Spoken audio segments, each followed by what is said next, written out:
Perfect. All right. So we're starting Daniel this morning.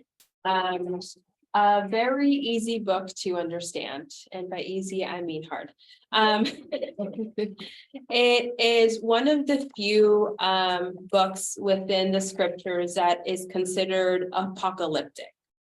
So Daniel is kind of the apocalyptic book of the Hebrew scriptures, and then the book of Revelation, which apocalyptic just means revelation, is that book within the Christian scriptures. Right. So as I mentioned, apocalyptic just means revelation, right? So what is revealed? And apocalyptic books are typically narratives.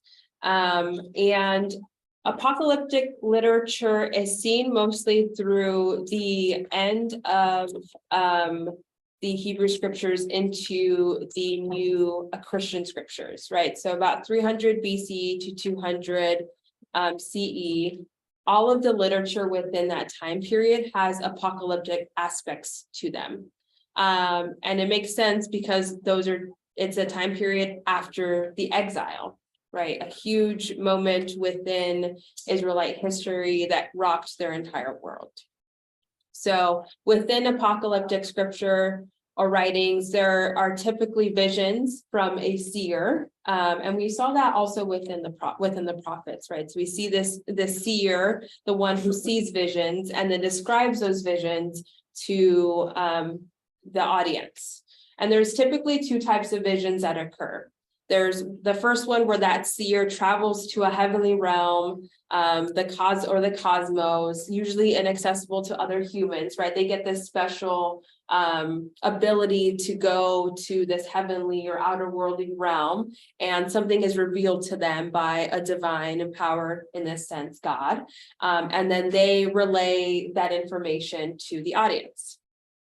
The second one is there isn't an otherworldly journey. It's just a review typically of history, right? What's happened. And as a result of what's happened, how does that affect eschatology, the end, right? How does that point to the end? And there's a conflict typically of forces of good and evil is defeated. And then how do we, the audience, live our lives in response to this review of history, this pointing towards the end and what is to come, right?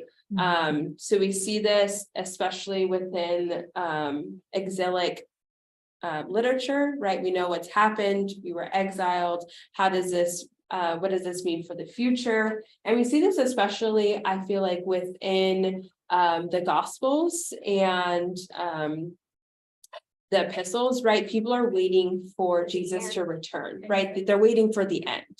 All this stuff has happened. So now when is the end? When does God, who is sovereign, come back and cause it all to end and everyone lives in God's good graces, right? Judgment happens and goodness happens, but it's all over. And so they're all kind of waiting for this end to happen, especially after a traumatic experience like the exile. That continues into what we see of Jesus's time in the Christian scriptures, of them being under Roman occupation, and then Jesus' arrival, the incarnation, and then the possibility again of end times. And how do we live our lives then with this information?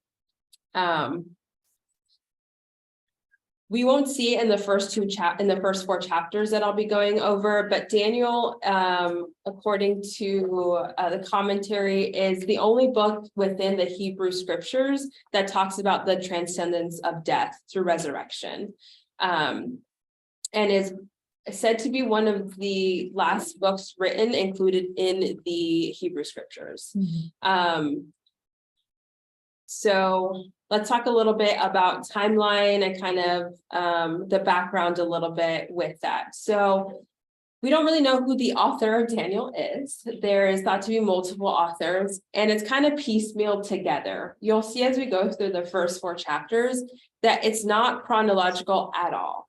It like jumps back and forth within time, and it talks about, right, a present, the present is people within exile, but of course it's looking back at exile, and it's kind of made up history because even the people within the story would it make sense to what actually happened or the historical figures?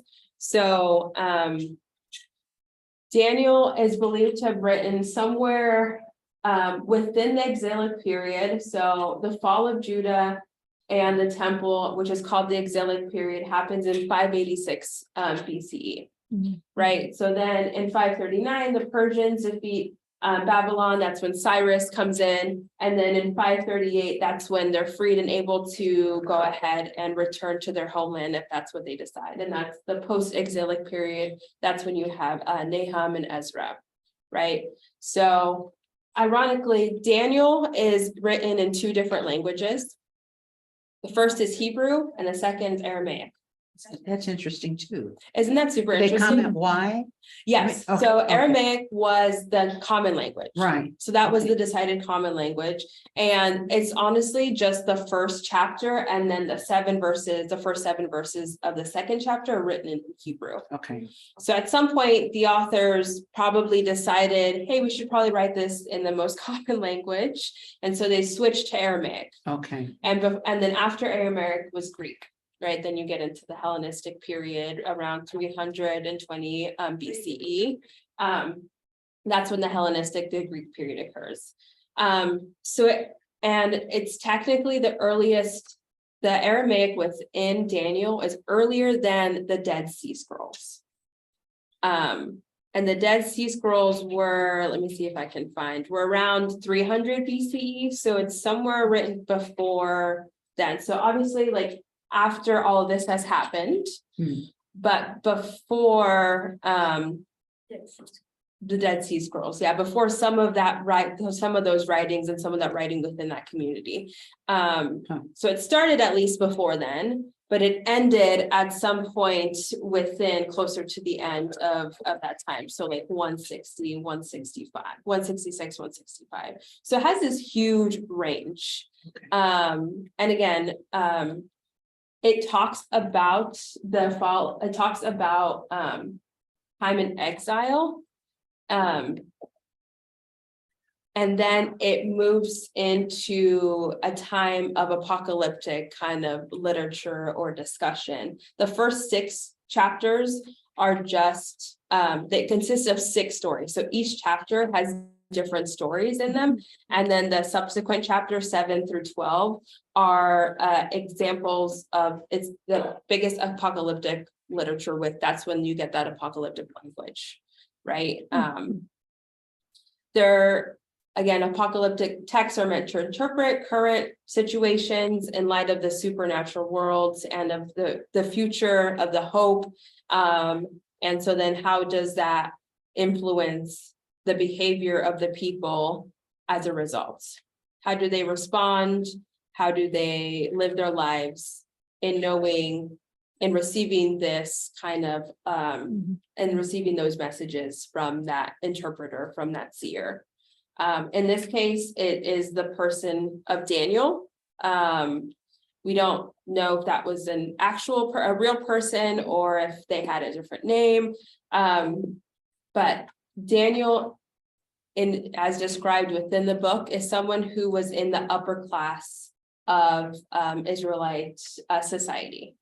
And the reason why we think that is he was able to then access the king, which means you had to have some level of notoriety, some access to power, to then be wanted by the king, right? Any questions or thoughts, as I mentioned that? Daniel's history is not easy to pinpoint, but there is the mention of Nebuchadnezzar. And Nebuchadnezzar was the king of Babylon who took over. It was a reason for the fall of Judah and the temple. But then you have this other king closer to the end of before Babylon falls, of Nabonidus. He's the last king of Babylon, and history and written texts about him are closer to what is described than actual Nebuchadnezzar. But because the theme of Daniel is undermining undermining external powers, undermining oppressive powers, outside forces that don't fall into the realm of God. I think that's why they use Nebuchadnezzar as such a strong figure. It's a well-known name, more so than Nabonidus, but Nabonidus's son is mentioned in chapter 7 as he was the successor. And he's mentioned in chapter 7, and that's why Belshazzar, and that's why they think it would be better describing Nabonidus. All right. Okay. Any thoughts or questions in that light? No, okay, Belshazzar's father was not actually Nebuchadnezzar. no. Historically, his father was Nabonidus, yeah, but again, because Nebuchadnezzar was seen as the conqueror of Jerusalem and responsible for the destruction of the temple, he's used kind of as a better figure for understanding the overpowering nature of conquest within Daniel. Okay. All right, let's move into chapter 1 then. And if I want to read this one. Yeah, I want to read all of chapter 1. It's a fun story. And it's the shortest one of the first 4. So there's one. Would you like to read? Yes. Yeah, okay, so you want to read verses 1 through 10? And Right. then Cheryl, do you mind reading 11 through 21? We'll do that. Perfect. All right, get it started. In the 3rd year of the reign of King Jehoiakim of Judah, King Nebuchadnezzar of Babylon came to Jerusalem and besieged it. The Lord let King Jehoiakim of Judah fall into his power, as well as some of the vessels of the house of God. These he brought to the land of Shinar and placed the vessels in the treasury of his gods.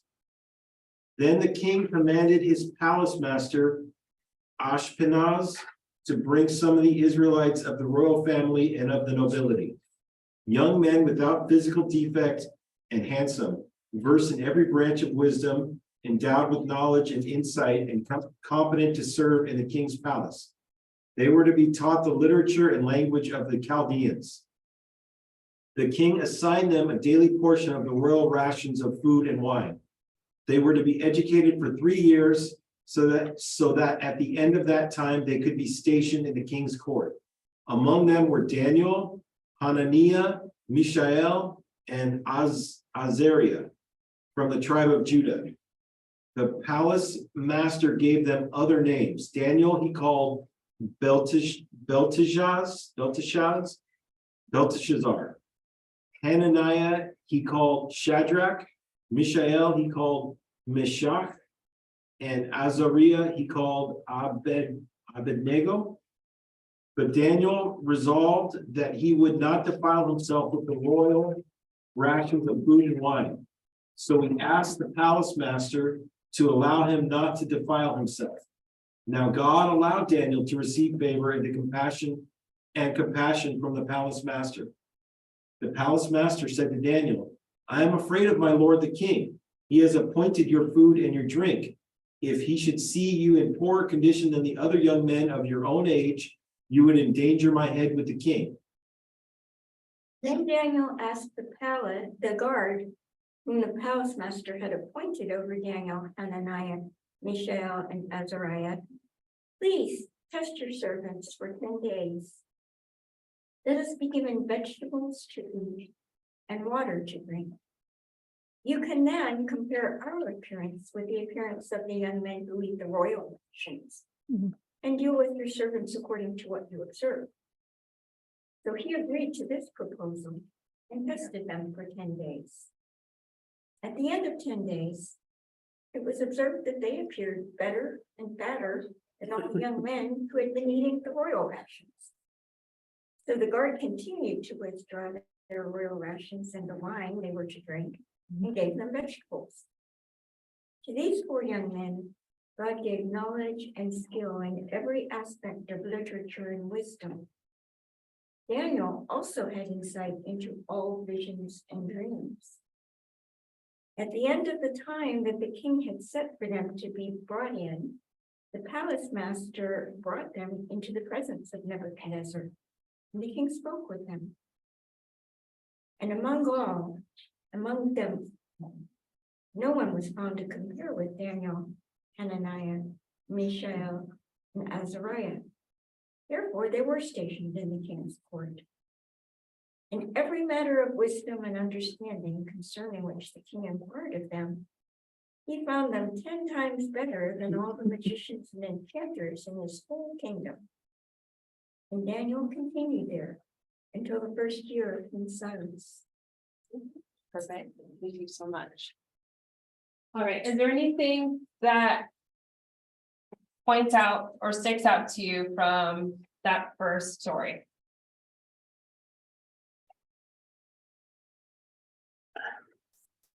Well, it seems like Daniel was pretty brave to go and not do what the king had said to, to state his case for what he wanted his diet to be. Who did he state his case to? To the palace, is it the palace guard? Yeah, Yeah, palace guard, yeah, palace master, palace master. yeah. And how does he respond? How does the palace master initially respond? He's afraid to Mhm. disobey the king's He's will. afraid to Mhm. disobey the king, Mhm. right? So. Daniel came up with a scientific measure. Yeah, so Daniel, even though he understands where that guard is coming from, he's like, I get it. You're afraid. I'm also afraid. We're both in the same afraid boat here. Mhm. Daniel believes, and we don't get this in the text, but Daniel obviously believes that Daniel will find favor from God. Mhm. And so he makes the requests. Mhm. Yeah, and it's just occurs to me that he wants to keep kosher. Yes. He doesn't, prophets weren't to drink strong drink. I mean, wine was considered strong drink, and he wants to obey.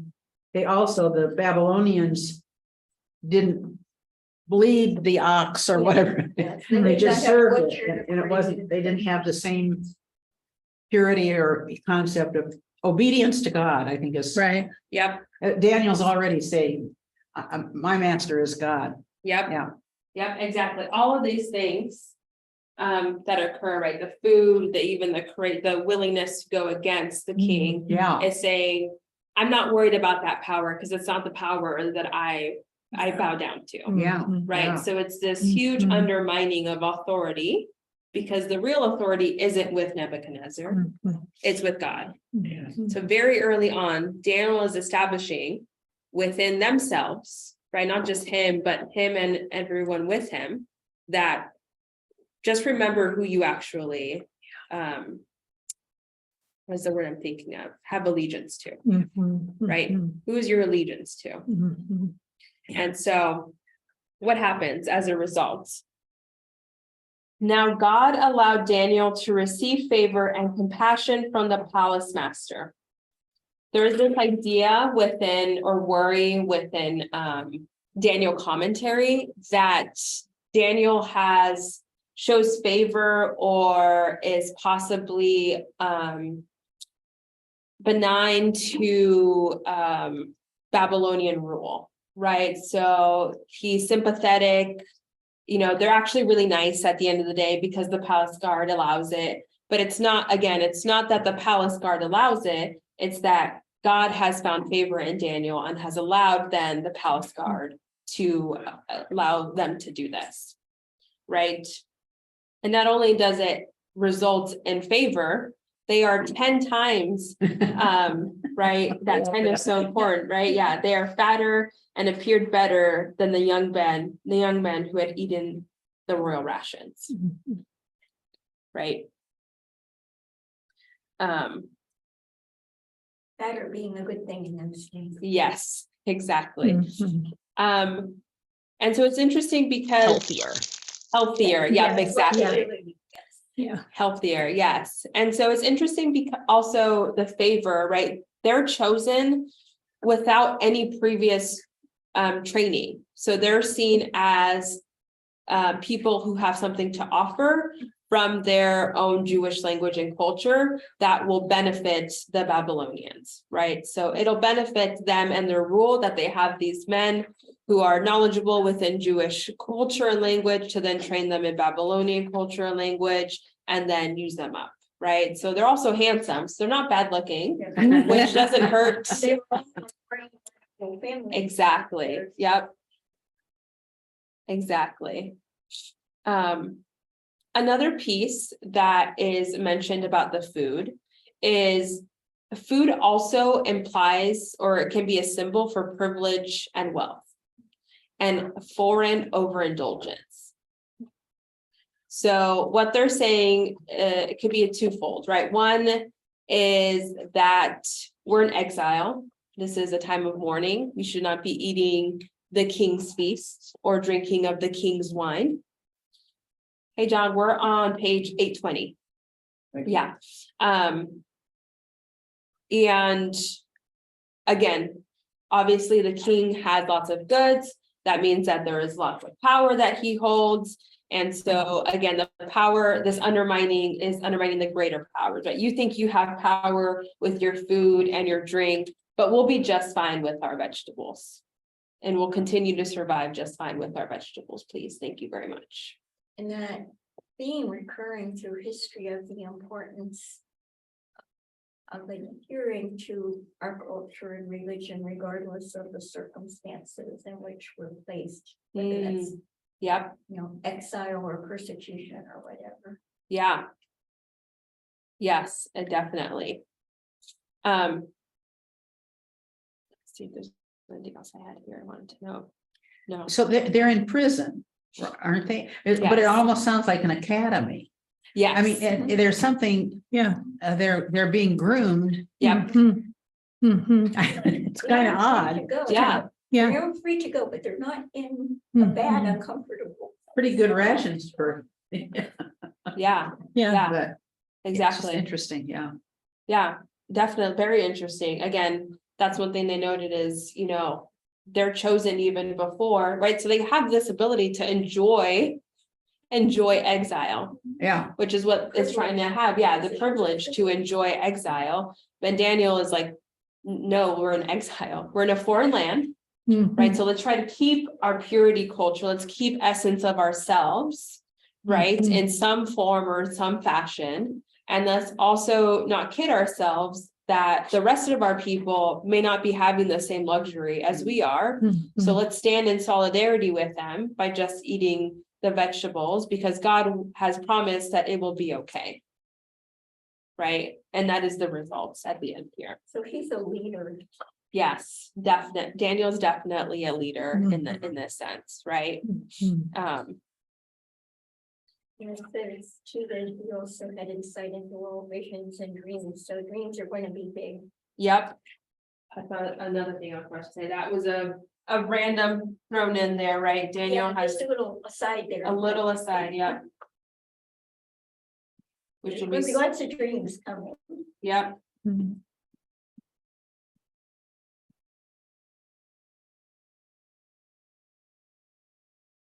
All right, so one more time for me, what are some themes that we see already within the first chapter? That's why I wanted to read the whole thing, because it has so much of what's going to be reoccurring within Daniel itself.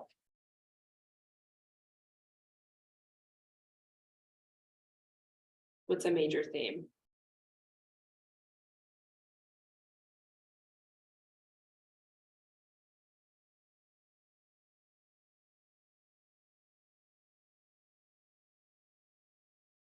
I don't know, steadfast faith in God and believe that God will be steadfast with them. Mhm. God is steadfast. Yeah. And steadfast here is that word hesed, Mhm. which is unwavering compassion and mercy, Mhm. right? So God is Mhm. steadfast. Yep, that's an important thing. What else? Faithfulness. Faithfulness.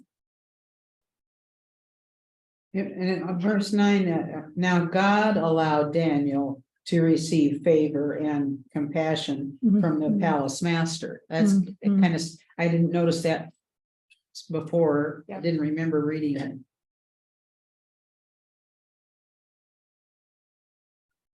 Marianne, are you saying the primacy of God and that all things come from God, not actually human beings?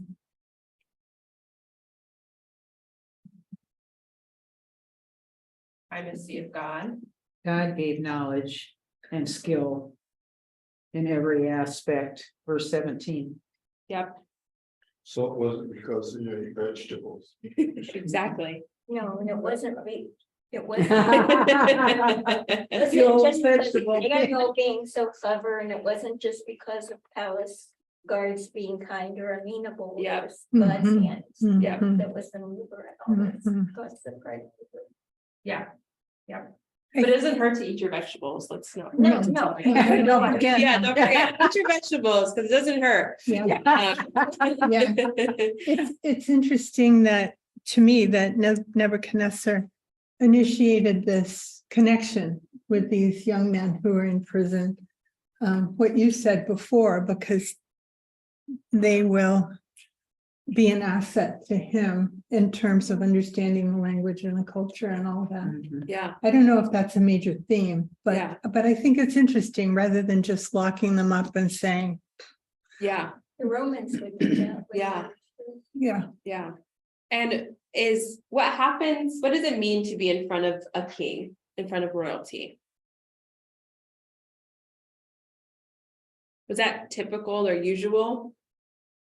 No, And not other- everybody would have access to being in that kind of close mhm, proximity to.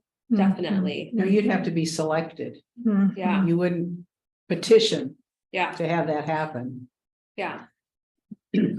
Another place of scripture where it says it's closely related to is the book of Esther. And typically, right, being in front of a king is all of those things you said, selective, special, finding favor, but it also means potential death, Oh, yeah. mhm. Off with Right. their heads. Yeah. Risk. danger, risk. Yeah, Yeah, this was yeah. a huge danger, a huge risk to be called before the actual king for these Mhm. men, right? It Mhm. wasn't just, oh, they decided to do something different and God found favor. It's no, they were actually probably in trouble once it found out that this was going on.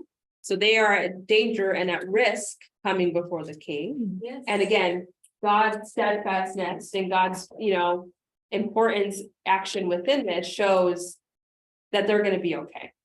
Because at the end of the day, it's not Nebuchadnezzar who holds the power, it's God, right? Mhm. This dude, God holds power.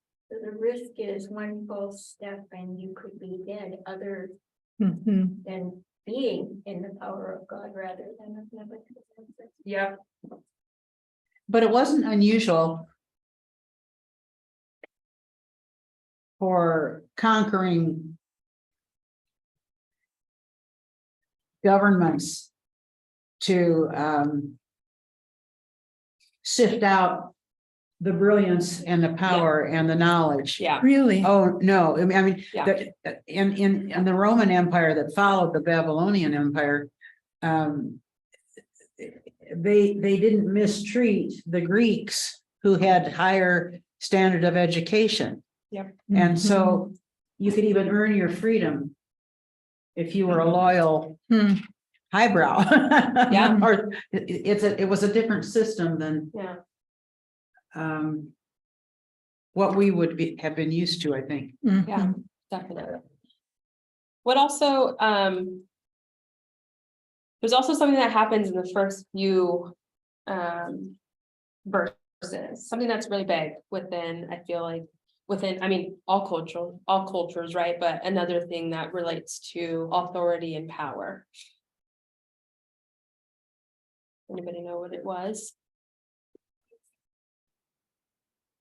Know what it was? We read it. Say again what your question is? I'm not- What's a major thing that happened within the first few verses? Oh. The overthrow of Oh, you mean about the Judea treasures? by Mm. by the Babylonians? No, a little past that.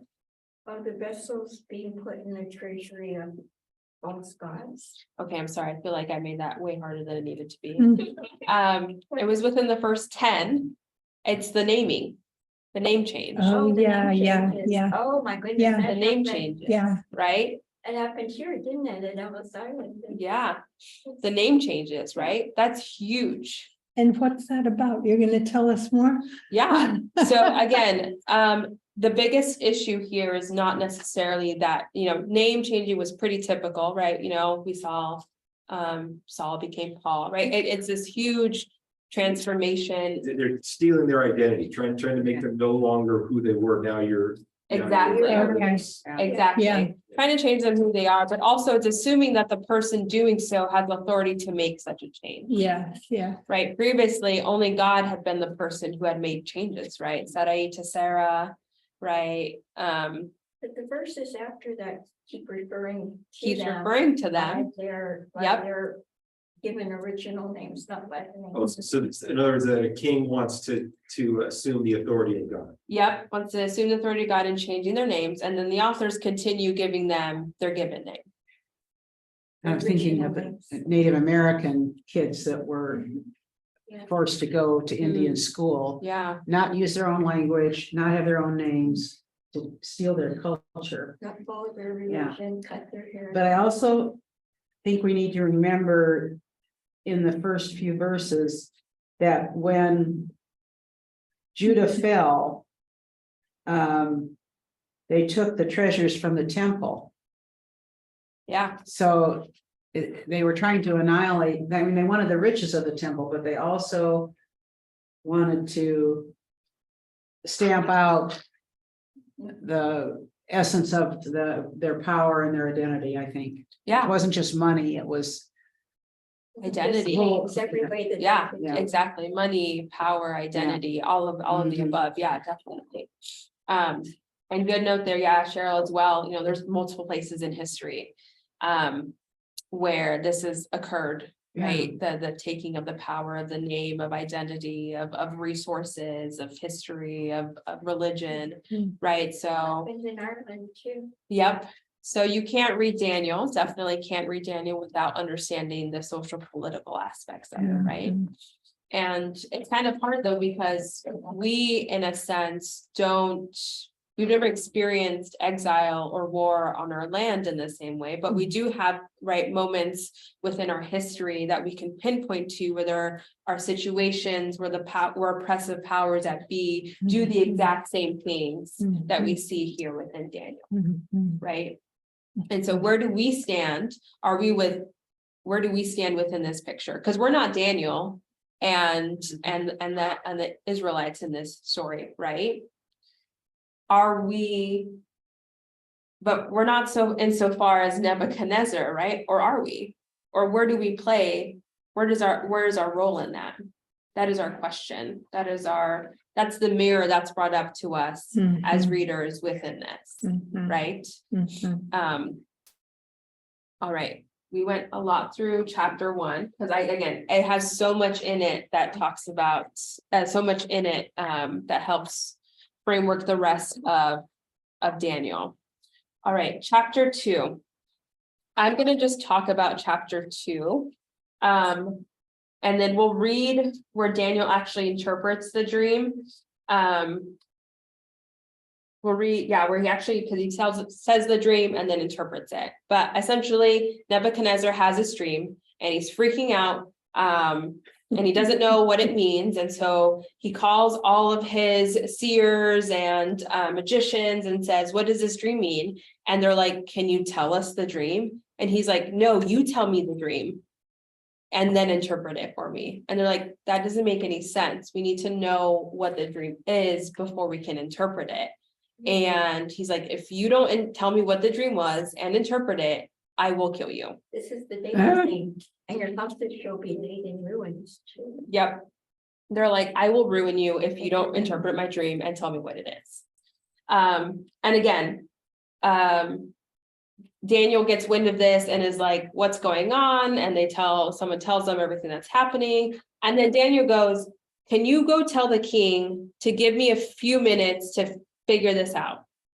Give me some time to figure this out. Even though Nebuchadnezzar had told his own party, his own people, that you have no time to figure this out. If you don't figure this out as soon as possible, I will ruin you. Mhm. So again, Daniel says, let's try it. Let's see if the king will give me some time. And he gets some time. And he calls all of his companions, Hananiah, Mishael, and Azariah, and is told to seek mercy from the God of heaven concerning this mystery, so that Daniel and his companions, with the rest of the wise men of Babylon, might not perish.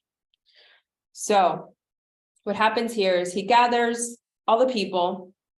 He asks them to pray for wisdom, to pray for understanding.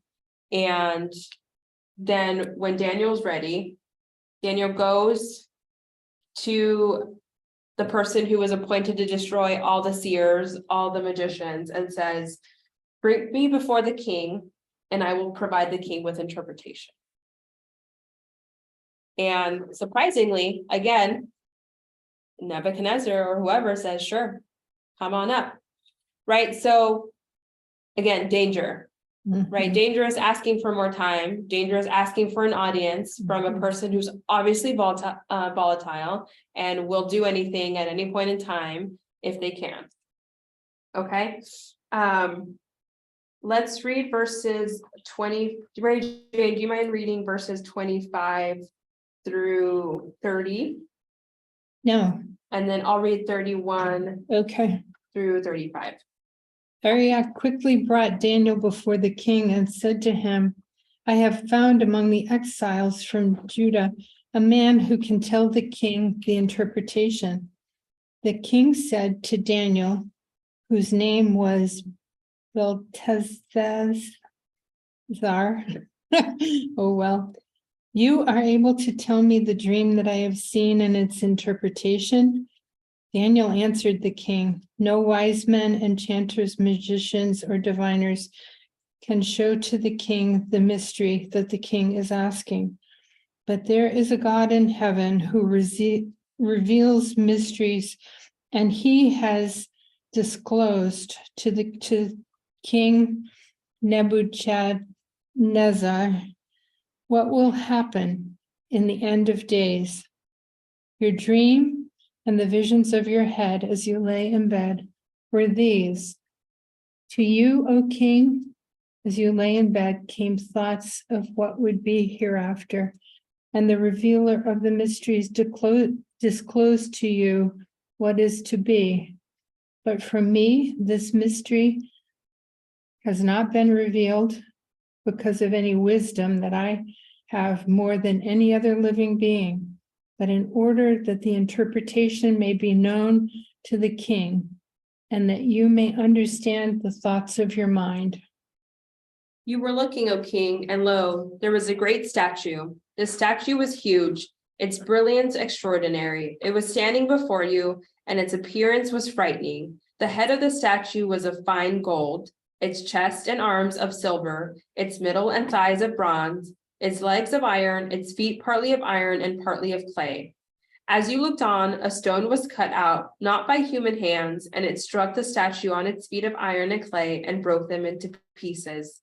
Then the iron, the clay, the bronze, and the silver and the gold were all broken in pieces and became like the chaff of the summer threshing floors. And the wind carried them away, so that not a trace of them could be found. But the stone that struck the statue became a great mountain and filled the whole earth. He goes on to interpret it, saying that there are multiple kingdoms who will rise and fall after you. So essentially telling him, you will end, you have an end date, you have an expiration date. And after that, multiple other kingdoms will rise and fall, but there will be a mountain, a stone, not by human hands, that will tear you down and eventually become a great mountain and fill the whole earth. And that stone is God. That mountain is God, who will fill the whole earth after the generations and generations of all the other kingdoms. It is God's kingdom who will stand steadfast at the end of time. Right? And after that, Nebuchadnezzar is so happy. He fell on his face, it says verse 46, and worshiped Daniel and commanded that a grain offering and incense be offered to him, and him and his friends were all promoted. Yippee. Good job, Daniel. Which is so weird, right? What a weird response to someone telling you, you will eventually fall. Your kingdom has an expiration date. Right? But no one else could figure it out. Only Daniel could, and that's what he tells them. He's like, my interpretation powers don't come from man, they come from God, of the Most High. I think that's what Nebuchadnezzar says. Truly your God is God of gods and Lord of kings and a revealer of mysteries. Right? So again, it's so weird because Nebuchadnezzar acknowledges the power of God, the majesty of God, and continues his ways. Any thoughts on chapter 2 on this? If not, we can move on to the weird chapter 3. Daniel also made it part of the deal that the wise men of Babylon should not Should not perish. Yeah, that's right. Which kind of interesting. I mean, it's not the point of it. It's interesting to me that it was not just, that I'm going to do this and my people are going to benefit, but I'm going to ask that all the other people be spared as well. Yeah. Well, and Nebuchadnezzar at least experiences relief because he's been tormented by these dreams. He can't sleep. Yeah. He doesn't want to be hornswoggled by the seers. Yep. He's asking for What's the truth? what I would call divine help. Yeah. I Yeah. said, no, I'm not going to tell you the dream, because you could make up an interpretation of Yep. my dream. Yeah. You tell me the dream if you can see and understand. That's it. If you're a true seer. Exactly. Yeah. It's just a Exactly. fascinating story. And again, it talks to what you said, Mariana, earlier about the wealth, right? You see gold is seen as this, the wealthiest, and you have this figure with all the wealth, all the power, Uh-huh. and it's struck down by stone, right? You think you have all the wealth and all the power, but it won't last, and it's not Yeah. the strongest. And I also think when you get down to the feet of iron and clay, that's pretty earthy. Yep. It is. And kingdoms topple, Yep. but the peasants remain. Yep. I mean, it's just. Yeah. Yeah. Interesting dream. It's studied as good literature, even in cultures and by people who don't have a theological interest, Yeah. because it's memorable. It's interesting. Yeah. And again, that stone has no value, right? Like iron and clay, you can even do stuff with it. It was part of, as you mentioned, like, Like David's little stone that brought down. the yeah, mighty exactly. Okay. And then we move into chapter 3. And it literally starts with King Nebuchadnezzar made a golden statue whose height was 60 cubits and whose width was 6 cubits. And he set it up on the plain of Duran in the province of Babylon. After acknowledging that So, God is God of gods. so again, that's where it becomes a little tricky. It's like, where was this story accidentally just placed in here, or did he receive that dream and they got inspiration? It was like, you know what, right, I do need a big old statue in order to worship me, right? And so that's what happens in this story, as he has the people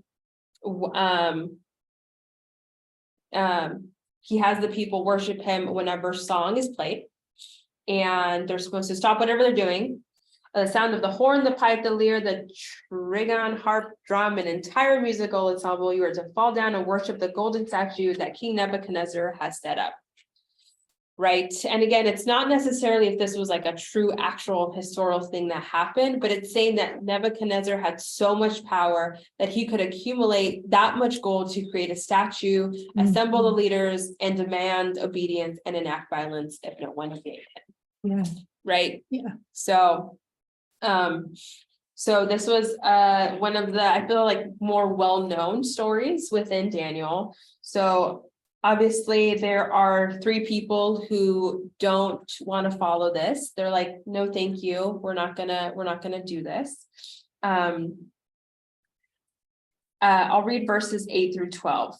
It says, accordingly, at this time, certain Chaldeans came forward and denounced the Jews. Chaldeans are just South Babylonians. O king, they said to King Nebuchadnezzar, O king, live forever. You, O king, have made a decree that everyone who hears the sound of the horn, the pipe, the lyre, the trigon, harp, drum, an entire musical ensemble shall fall down and worship the golden statue. And whoever does not fall down and worship shall be thrown into a furnace of blazing fire. There are certain Jews whom you have appointed over the affairs of the province of Babylon, Shadrach, Meshach, and Abednego. These pay no heed to you, O king. They do not serve your gods, and they do not worship the golden statue that you have set up. Mhm. So hearing that, Nebuchadnezzar gets so mad and he says, light up the furnace and do it 7 times hotter than you normally would. And throw them in there.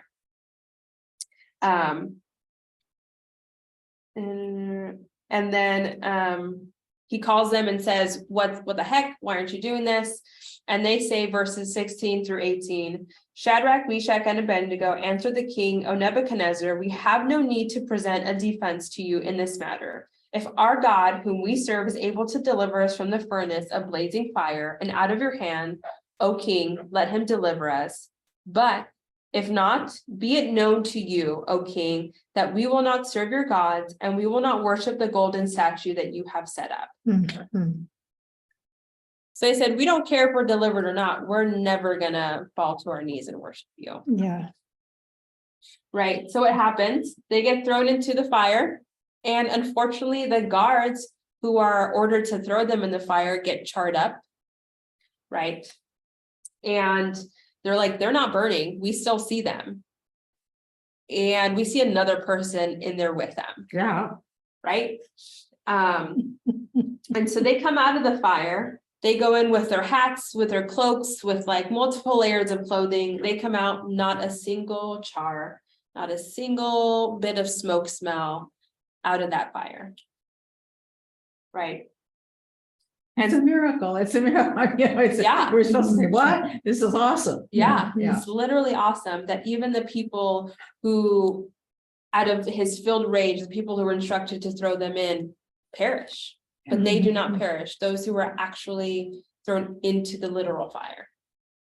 Right, and again, Nebuchadnezzar is surprised, it cannot believe it, and he makes this decree that any people or nation, verse 29, or language that utters blasphemy against the God of Shadrach, Meshach, and Abednego shall be torn limb from limb and their houses laid in ruins, for there was no other God who is able to deliver in this way. And then the king promoted them in the province of Babylon. It It's does his feel like, favorite thread, isn't it? The limb from limb. and the houses in ruins. It is. What do you think about that, Michael?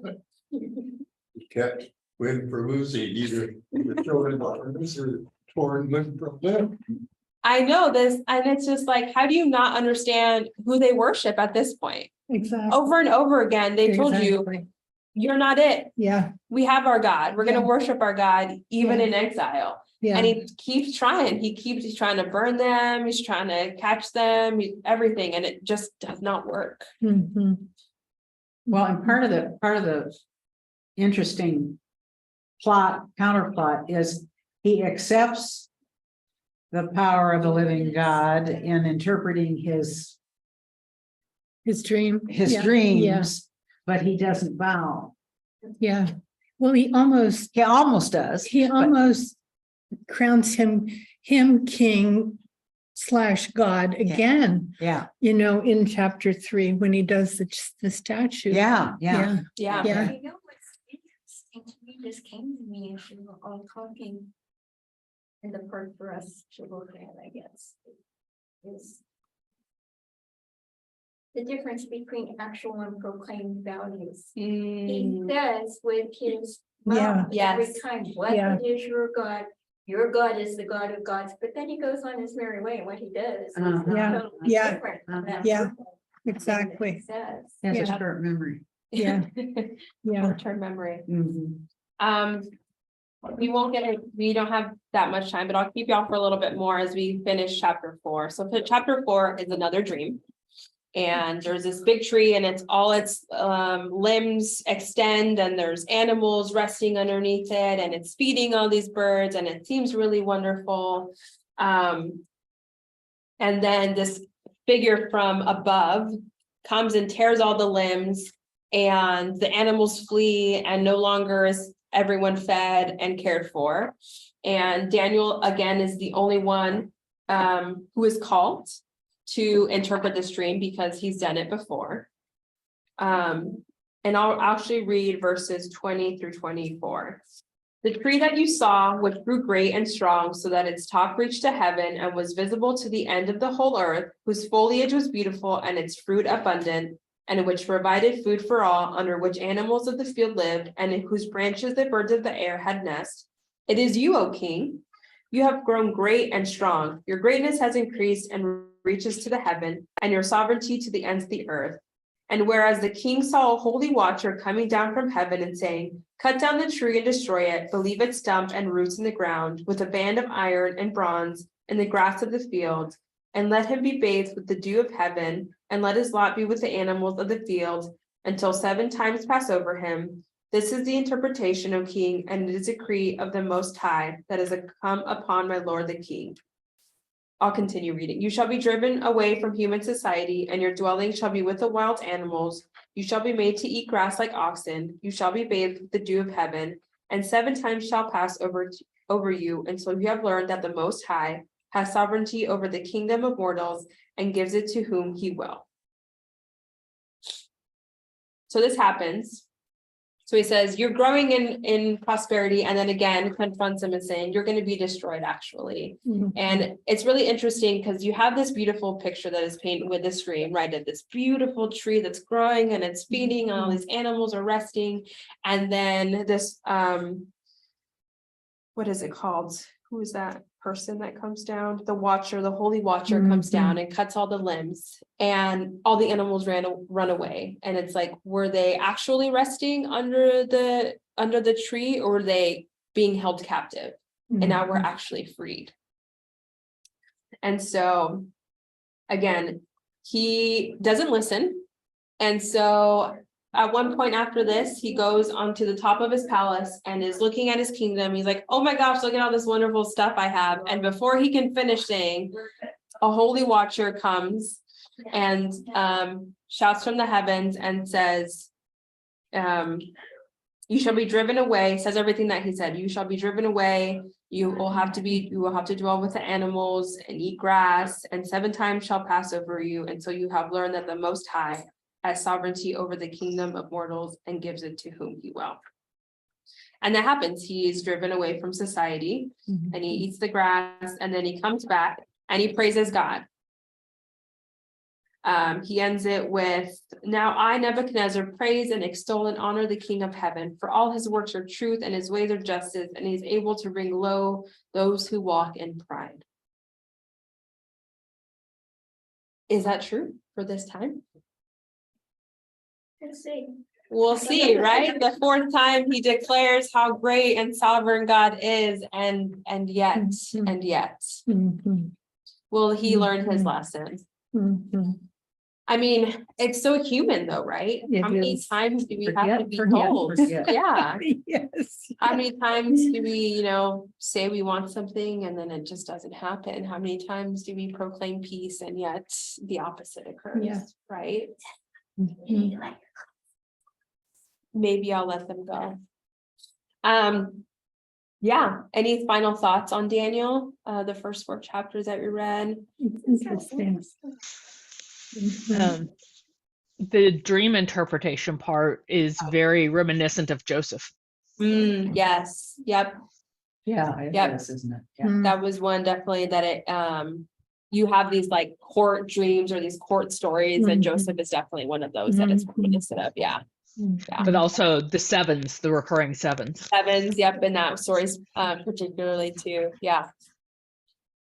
All right. Right. Thanks for being here for our introduction of Daniel. It's light stuff, right? All right. Thanks, everyone. Thank you. Thanks to you and in worship. See you later. See you, everyone.